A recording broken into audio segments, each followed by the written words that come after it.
Assalamualaikum warahmatullahi wabarakatuh. Alhamdulillahirrabbilalamin.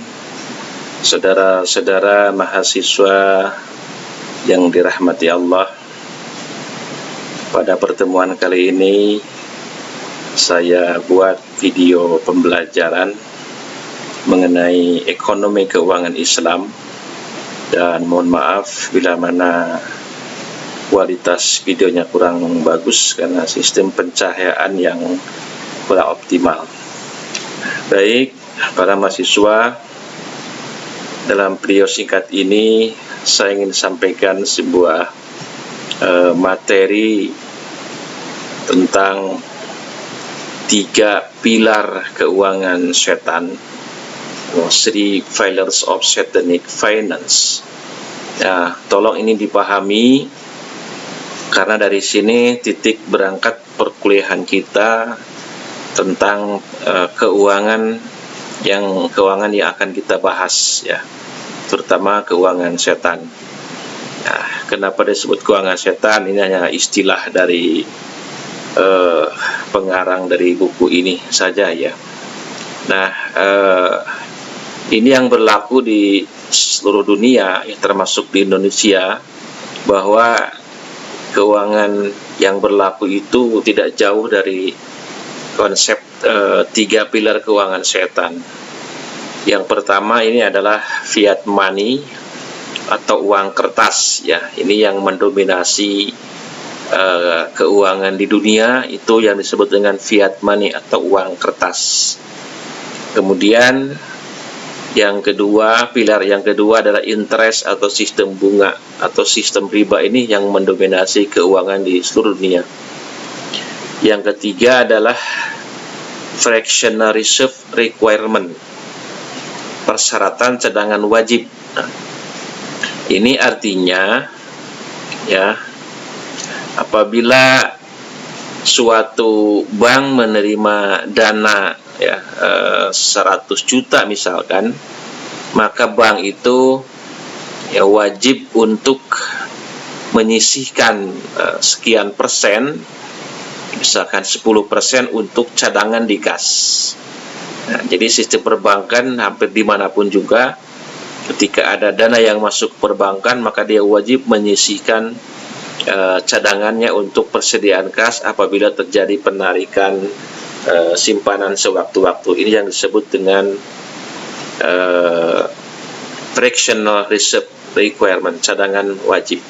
Nah, ini 3 pilar inilah yang mendominasi keuangan di dunia, ya, dan inilah yang menyebabkan gonjang-ganjing ekonomi di dunia internasional ini, karena ketiga pilar ini yang menyebabkannya.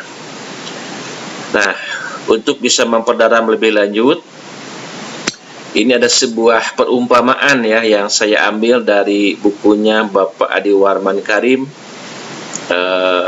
buku Bank Islam, ya, kalau tidak salah, buku Bank Islam karangan Bapak Adi Warman Karim. Nah, coba diperhatikan dengan seksama. Ini ada sebuah perumpamaan, ya, masyarakat sukus. Katakanlah ada sebuah masyarakat sukus di Pulau Ayak.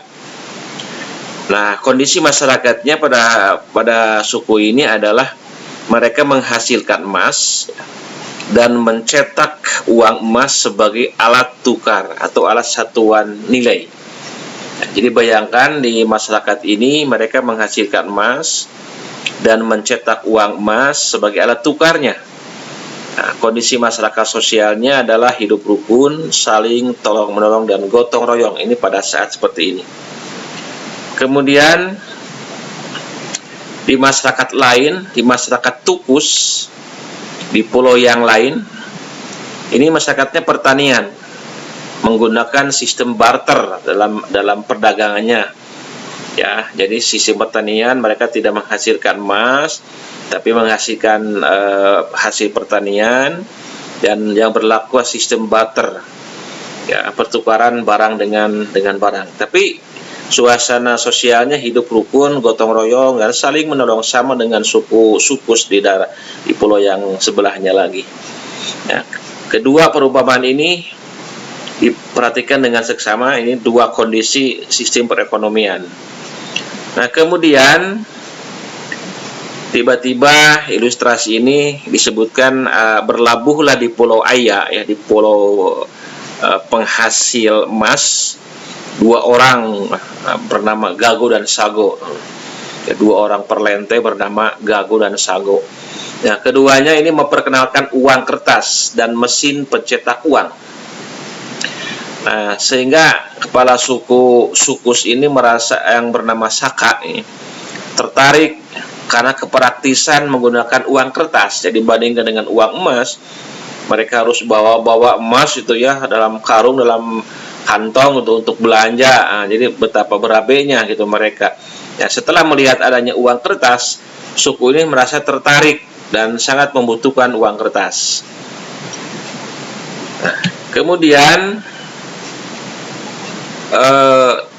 didirikanlah sebuah bank oleh Gago dan Sago di pulau ini yang akan menyimpan deposit koin emas suku Sukus yang menganggur, yang idle, yang tidak dipakai. Nah, dibuat sebuah bank di mana masyarakat Sukus ini menitipkan emasnya di bank. Dan setiap penyimpan deposit koin emas, mereka mendapatkan ganti uang kertas yang sewaktu-waktu bisa ditukar kembali dengan koin emas mereka. Ya, artinya 100.000 misalkan keping emas diserahkan ke bank, maka bank menyerahkan 100.000 lembar uang kertas. Jadi sama perbandingannya gitu ya. Jadi uang kertasnya dijamin oleh emas gitu. Jadi kalau mereka menyimpan emas di bank, maka bank mengeluarkan lembaran-lembaran kertas ya yang menunjukkan nilai emas tersebut. Nah, di suku ini merasakan kenyamanan dengan uang kertas. Maka jadilah uang kertas sebagai mata uang dominan menggantikan koin emas yang disimpan di bank. Bila mana mereka perlu emas, maka mereka hanya tinggal menukarkan saja uang kertas itu dengan emas yang ada di bank. Ya. Paham ya sampai di sini.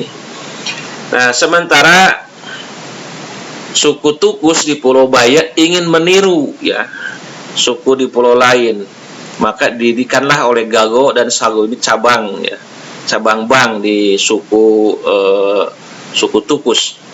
Nah, tapi suku Tukus tidak punya emas kan karena mereka perekonomiannya pertanian. Nah, namun si kedua orang perlenta ini menjamin bahwa suku Tukus akan mendapatkan uang kertas dengan mudah. Maka kemudian si bank ini meminjamkan uang kertas kepada suku Tukus. Ya, 100.000 uang kertas dipinjamkan oleh bank kepada suku ini. Namun sebagai jasa pelayanan, maka suku Tukus harus mengembalikan uang kertas itu ditambah 10% dari uang yang mereka terima. Jadi ada bunganya 10%. Nah, kemudian berdasarkan pengamatan pegawai bank si Gago dan Sago ini, ternyata di masyarakat yang punya emas itu rata-rata penukaran uang kertas dengan koin emas hanya 10% gitu. Artinya masyarakat yang menukarkan uang kertas dengan emasnya ke bank gitu, itu hanya 10%. Artinya 90% masyarakat dominan menggunakan uang kertas dalam transaksi sehari-harinya. Jadi ada emas yang mengenap ya di bank sebesar 10%. Jadi 90%-nya masyarakat menggunakan uang kertas.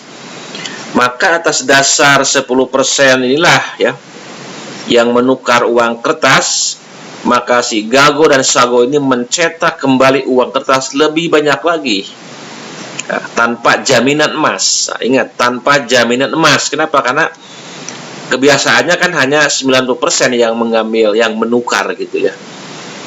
Nah, maka dicetaklah uang kertas lebih banyak lagi tanpa jaminan emas. Karena mereka memandang cadangan emas cukup 10% saja ya. Sehingga uang yang beredar menjadi 1 juta.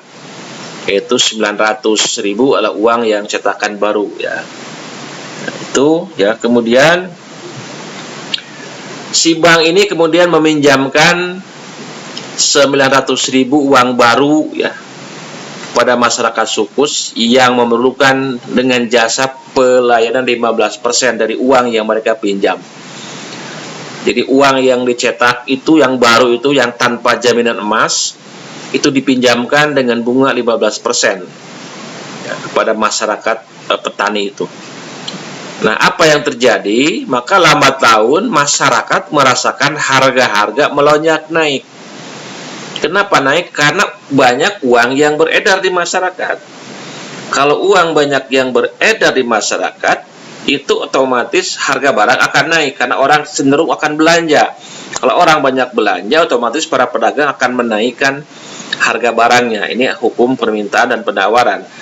Sehingga ketika masyarakat merasakan harga-harga melonjak naik akibat suku bunga ini, maka terjadi kredit macet meningkat, di mana mereka bekerja keras untuk mengembalikan pinjaman plus bunganya dengan jumlah pinjaman 900.000 plus bunga 15%, sehingga mereka harus membayar total 1.135.000, padahal uang yang beredar hanya 1 juta. Sehingga masyarakat jadi egois karena mereka harus mengembalikan gitu ya, pokok dan bunganya. Maka budaya saling tolong-menolong menjadi hilang karena mereka harus kerja keras mengurus diri sendiri untuk membayar hutang. Maka terjadilah kebangkrutan di masyarakat tersebut, tidak bisa membayar hutang. Pada akhirnya Gago dan Sago ini jadi pemilik pulau dan amat berkuasa di pulau tersebut. Bayangkan, ini sebuah ilustrasi yang cukup bagus ya, bagaimana sistem perbankan dengan sistem ribawi itu bisa menghancurkan sendi-sendi perekonomian masyarakat, dan bahkan budaya tolong-menolong pun bisa menjadi hilang. Nah, kita simpulkan di sini. Pertama, uang kertas atau fiat money itu uang yang dicetak tanpa didukung oleh logam emas. Seperti yang sekarang beredar yang ada di dompet-dompet kalian, itu bagian daripada uang setan ya gitu. Karena negara mau mencetak uang tanpa ada emasnya. Kalau dulu kan ketika negara membuat emas, membuat uang, mencetak uang, negara harus menyediakan emasnya. Misalkan katakanlah 1 gram emas itu 1 juta rupiah. Nah, ketika negara mencetak uang kertas 1 juta, maka negara juga harus memiliki cadangan emas senilai 1 gram. Jadi imbang, itu dulu. Nah, tapi fiat money yang sekarang di dunia itu tidak dijamin oleh emas. Maka uang menjadi berharga bila mana disahkan oleh pemerintah. Nah, bila pemerintah kehilangan kepercayaan, uang kertas menjadi tidak berharga, kecuali seharga kertas dan ongkos cetak ya. Seperti kita, kalau Bapak mengalami lebih banyak ya, dari tahun berapa, dari tahun ke tahun, atau banyak ada uang yang sudah tidak berlaku ya, itu uang 500 rupiah lembaran kan sudah tidak berlaku, yang gambar apa itu ya, sudah tidak berlaku. Jadi kalau sudah nggak diperlukan lagi atau sudah ada perubahan, maka uang ini tidak berharga ya. Sama seperti uang kertas mainan, karena uang kertas tidak memiliki nilai intrinsik seperti emas ya. Karena kan uang kertas itu ada nilai nominal, ada nilai intrinsik. Ya, nilai nominal itu nilai yang tertera ya, nilai yang tertera di dalam uang kertas. Misalkan yang 10.000 ya, 5.000 dan 2.000 atau 100.000 itu nilai nominal. Sedangkan nilai intrinsik adalah nilai bahan pembuatnya, bahan pembuat kertas. Dan ternyata nilai nominalnya berbeda, tapi bahan pembuat kertasnya nilainya sama. Antara uang yang 100.000 lembar, yang lembaran, dan uang 50.000, bahkan dengan uang yang 1.000, itu nilai intrinsiknya sama gitu ya. Bahan kertasnya itu sama, itu nilai intrinsik. Kalau nilai nominal berbeda yang tertera di dalam kertas. Nah, ini beda dengan uang emas, uang dinar dan uang dirham ya.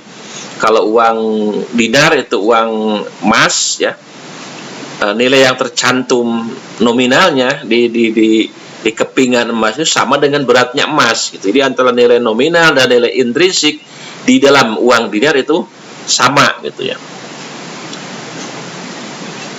Kemudian uang kertas berlaku karena diakui pemerintah. Tetapi emas, meskipun pemerintah bangkrut, emas tetap bernilai karena dihargai oleh pasar. Nah, jelas ini perbedaannya uang emas dengan uang kertas. Uang kertas kalau diakui oleh pemerintah dianggap sah oleh pemerintah berlaku, tapi kalau nggak diakui nggak berlaku ya. Tidak bisa dibeli cengek atau beli apa ke pasar nggak berlaku, nggak bisa karena nggak berlaku. Tapi kalau emas, meskipun pemerintah bangkrut, emas tetap bernilai karena dihargai oleh pasar. Kemudian karena uang kertas tidak di backup oleh emas, maka pemerintah sering tergoda ya untuk mencetak lebih banyak uang. Dan yang menjadi patokan adalah bagaimana menjaga supaya tidak terjadi inflasi atau kenaikan harga barang-barang. Jadi pemerintah melalui Bank Indonesia itu memantau perkembangan peredaran uang di masyarakat. Ya, kalau uang yang beredar di masyarakat itu tinggi, banyak ya, itu akan menyebabkan inflasi, harga-harga barang naik. Ya, bagaimana pemerintah mensiasati supaya harga barang-barang itu turun? Maka harus membuat peredaran uang itu berkurang. Caranya gimana? Caranya dengan mengiming-imingi bunga bank ditaikan, bunga deposito ditaikan, sehingga orang berpikir lebih baik nyimpan uang di bank daripada buat usaha. Sehingga ramai-ramai orang nyimpan uangnya di bank karena tertarik dengan bunga deposito yang cukup bagus. Sehingga lambat laun uang yang beredar di masyarakat berkurang ditarik kepada bank sentral. Sehingga harga menjadi stabil. Begitu logikanya. Nah, bila tadi dijelaskan bahwa bila uang kertas beredar lebih banyak dari jumlah barang dan jasa yang dihasilkan, maka akan terjadi inflasi. Nah, uang emas dinar itu lebih stabil ya, nilai nominal dan nilai intrinsiknya sama. Seperti pada masa Rasulullah, satu ekor ayam zaman Rasulullah itu 1 dirham. Ya, uang perak ya. 1 dirham atau 11.000. Dan harga ayam sekarang dia masih tetap gitu ya, 1 dirham. Nah, sementara 25 tahun terakhir di Eropa harga-harga meningkat 10%, apalagi di negara berkembang karena menggunakan uang kertas. Jadi uang kertas itu, uang yang tidak dijamin dengan emas itu cenderung mengalami fluktuasi ya, cenderung mengalami gejolak yang kurang baik bagi perekonomian internasional. Nah, yang kedua sekarang fractional reserve requirement. Nah, sebelum sistem cadangan emas dihapuskan, dulu setiap kali mencetak dolar dijamin oleh logam emas ya. Amerika pada waktu itu lebih banyak mencetak uang untuk kepentingan politik dan militernya, sehingga jumlah uang kertas lebih banyak ketimbang logam emas cadangan. Jadi ini karena kepentingan politik, kepentingan invasi militer Amerika ke luar negeri, mereka membuat uang kertas lebih banyak, uang dolar, tanpa jaminan emas. Maka ketika Perancis dan Spanyol menarik emasnya dari Amerika ya, jadi pada waktu itu negara-negara sekutu menyimpan emasnya di Amerika ya. Sementara cadangan emas AS hanya senilai 15 juta dolar dari dana 50 miliar dolar AS, maka Presiden Nixon pada Agustus tahun 71 mencabut sistem jaminan emas dan menyerahkan dolar kepada pasar. Akhirnya dolar diserahkan kepada pasar. Jadilah mata uang sebagai barang yang diperjualbelikan. Ya, dalam konsep Islam, uang itu bukan barang komoditas yang diperjualbelikan, tidak boleh. Tapi dalam konsep ekonomi konvensional, uang itu adalah termasuk barang komoditas, barang yang diperjualbelikan. Jadi dolar yang sekarang beredar itu sudah tidak lagi dijamin oleh emas. Berarti hanya sekedar kertas. Namun meskipun demikian dolar masih tetap sebagai mata uang dunia. Ini karena kelehian orang Yahudi yang mempengaruhi ekonomi dunia sehingga dolar bisa menjadi mata uang yang berlaku di mana-mana. Sehingga ketika terjadi terjadi perubahan dolar, maka berpengaruh pada mata uang yang lainnya. Nah, dolar dan mata uang yang lainnya telah bertambah fungsinya sebagai barang komoditas yang diperjualbelikan dan tidak memiliki fungsi sebagai penyimpan nilai. Nah, bila dolar terpuruk, maka seluruh negara akan merasakan dampak negatifnya. Itulah permainan setan, ya kata Bapak Riawan Amin, mantan Direktur Bank Muamalat Indonesia yang membuat buku ini. Jadi kita merasakan ya di tahun 97, 98 terjadi krisis moneter di Indonesia itu gara-gara dolar di Amerika terpuruk, maka imbasnya kepada seluruh masyarakat dunia. Nah, kemudian ini bahasan yang terakhir. Ini ada lagi sebuah perumpamaan yang perlu kalian kaji lebih atau lebih diperhatikan dengan seksama ya. Ini perumpamaan yang disampaikan oleh Bapak Dewarman Karim. Ekonomi satu pulau, satu orang. Nah, sekarang bayangkan, ini coba kita bayangkan ya. Ada seseorang A ya, tinggal di pulau kosong. Setiap hari ia memancing ikan untuk dimakan hari itu juga. Pada saat seperti ini, A tidak memiliki tabungan, pendapatan habis dikonsumsi. Jadi, kalau si A yang lauk, tinggal mancing, makan, nah, jadi nggak ada tabungan. Karena dia tinggal di pulau, di pinggir pantai, dan pinter ngusup gitu. Bila A ingin libur, sehari libur ya, dari memancing, maka A harus memancing lebih banyak ikan sebagai simpanan untuk hari esok. Dengan cara ini A memiliki tabungan ya. Kebayang ya di pulau ini. Nah, kemudian sekarang ekonomi satu pulau 5 orang ya, satu pulau 5 orang. Kalau tadi satu pulau 1 orang. Coba Anda bayangkan ada kapal laut tenggelam, 4 orang selamat dan terdampar di pulau si A hidup tadi. Sehingga di pulau ini menjadi 5 orang. Si A memiliki ikan, ya, karena dia pandai ngusup. Si B punya beras, si C punya kantong tidur, tempat tidur lah. Si D punya pisau, si E punya radio. Ya, coba bayangkan ya. Masing-masing punya barang. Nah, untuk bertahan hidup, mereka memancing sendiri-sendiri ya.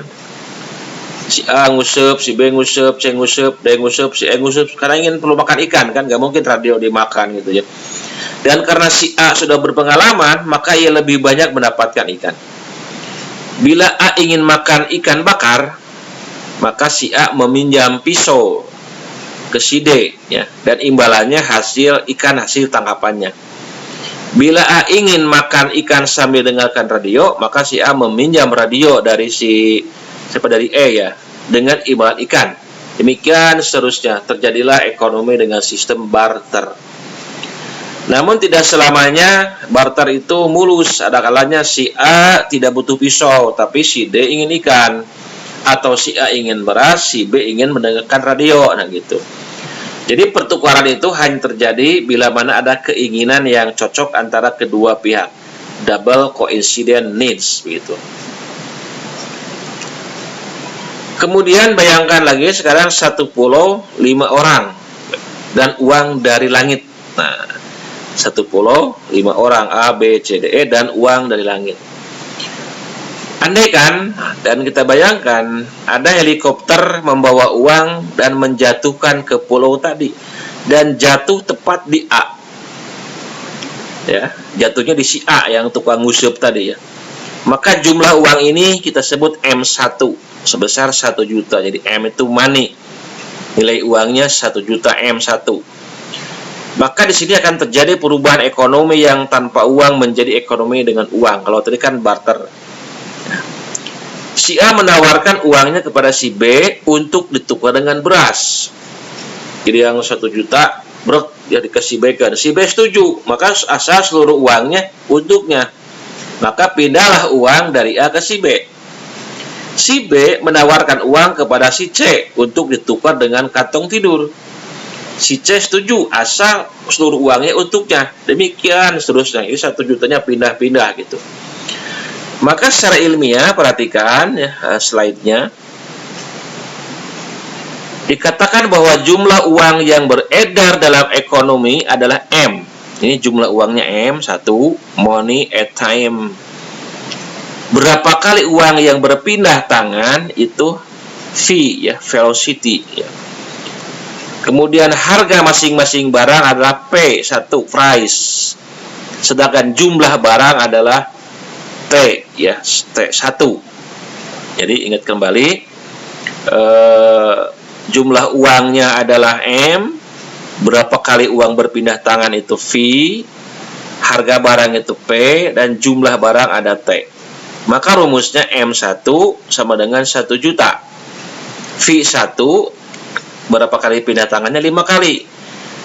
P2 atau harganya 1 juta ya. Dan T-nya yaitu jumlah barangnya 5. Maka transaksinya dirumuskan dengan rumus matematik seperti ini. Lihat di slide. M1 kali V1 sama dengan P1 kali T1. Atau 1 juta kali 5 juta sama dengan 1 juta kali 5 juta. Ini tidak ada perubahan ya. Kemudian bayangkan lagi helikopter itu menjatuhkan lagi uang sebanyak 2 juta. Tepat di hadapan si A lagi gitu. Nah, ini si A dapat untung terus ya. Proses yang sama terjadi dengan jumlah uang bertambah menjadi 3 juta. Dan harga pun menjadi 3 juta. Sementara jumlah barang dan peredaran uang tetap. Ya. 5 orang kan gitu. Maka M2-nya 3 juta, V2-nya 5 kali, P2-nya 3 juta, jumlah barangnya adalah 5. Nah, itu. Maka dirumuskannya M2 kali V2 sama dengan V2 kali T2. 3 juta kali 5 sama dengan 3 juta kali 5. Nah, jadi kenaikan uang yang beredar itu telah meningkatkan harga masing-masing barang. Ya kan? Barang tetap 5, tapi harganya berubah dari 1 menjadi 3 juta. Nah, dari aspek moneter, ini tidak membawa perubahan apa-apa pada ekonomi real, ekonomi nyata. Pendapatan nominal memang naik kan dari 1 juta ke 3 juta. Namun daya beli uang tidak meningkat. Ya. Daya beli uang tidak meningkat, gitu. Harga naik gitu kan. Jadi jumlah uang naik, harga pun naik. Jadi seakan-akan tidak ada pendapatan real, tidak berubah gitu. Ya, jadi perubahannya tidak ada gitu.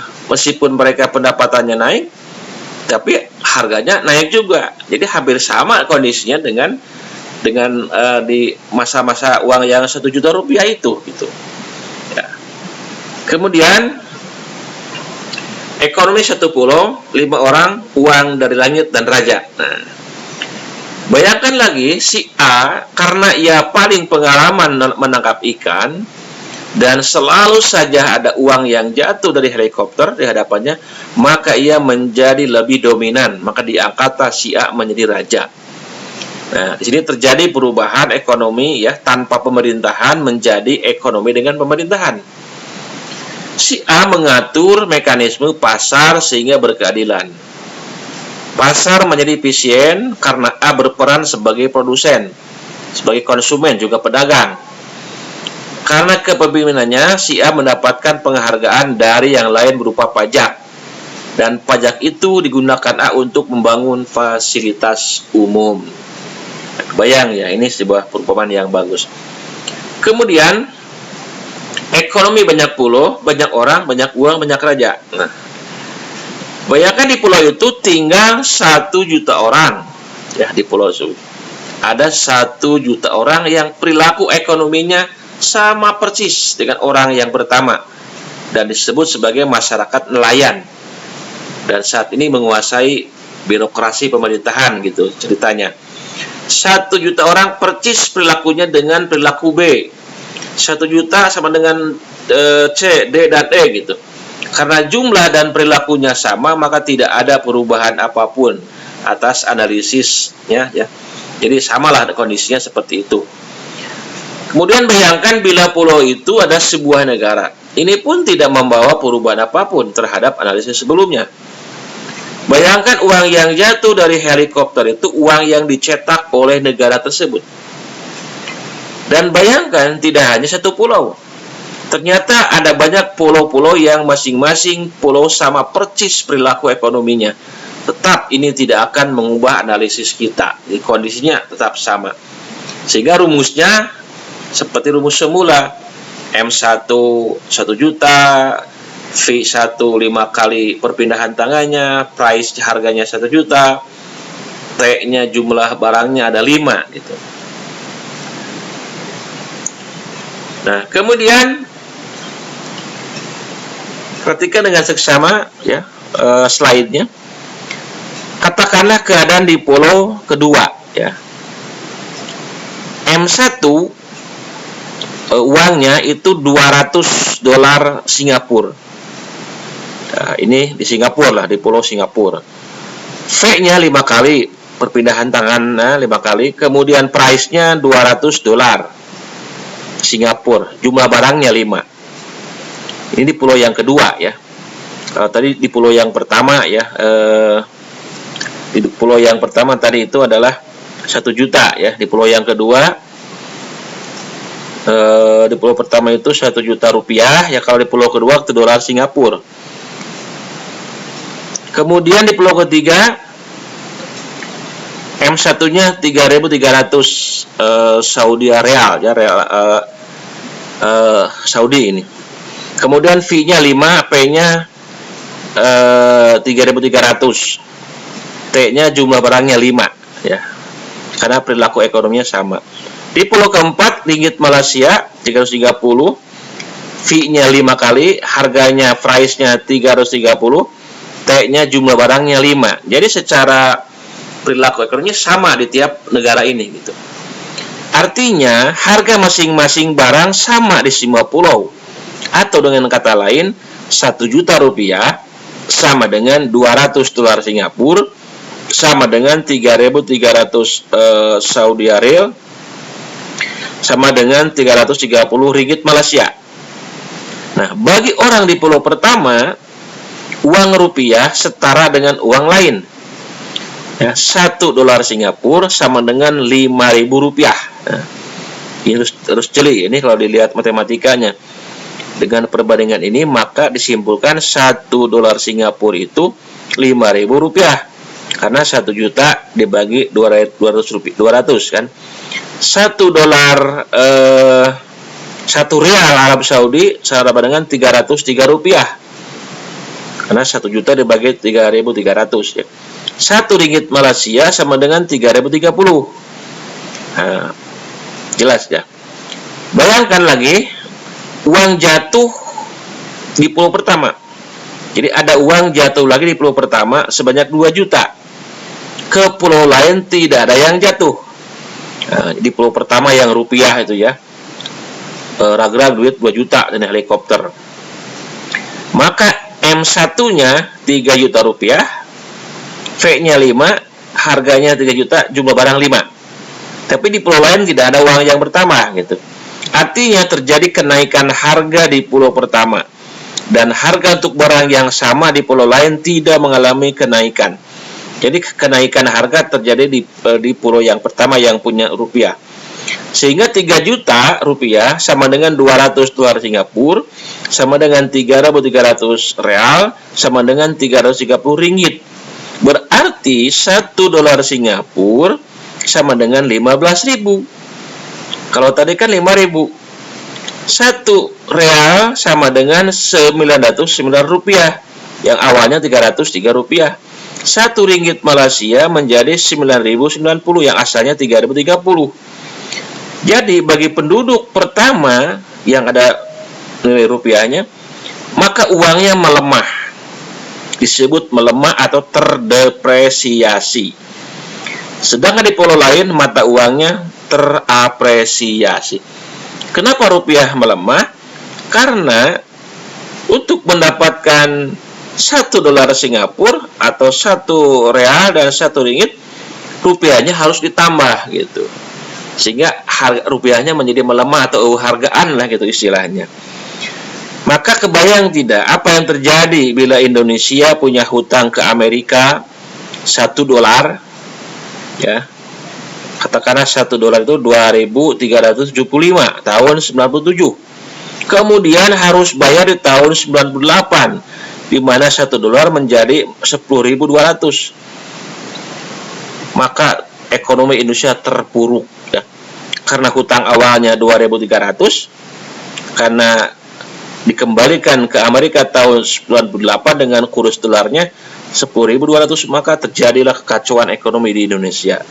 Ini semua terjadi karena uang sudah jadi barang komoditas dan tidak lagi dijamin oleh emas, sehingga nilai uang tergantung permintaan dan penawaran pasar. Nah, itu saudara-saudara mahasiswa, ya, silakan diputar ulang kembali video ini, terutama yang menyangkut hitung-hitungan, ya.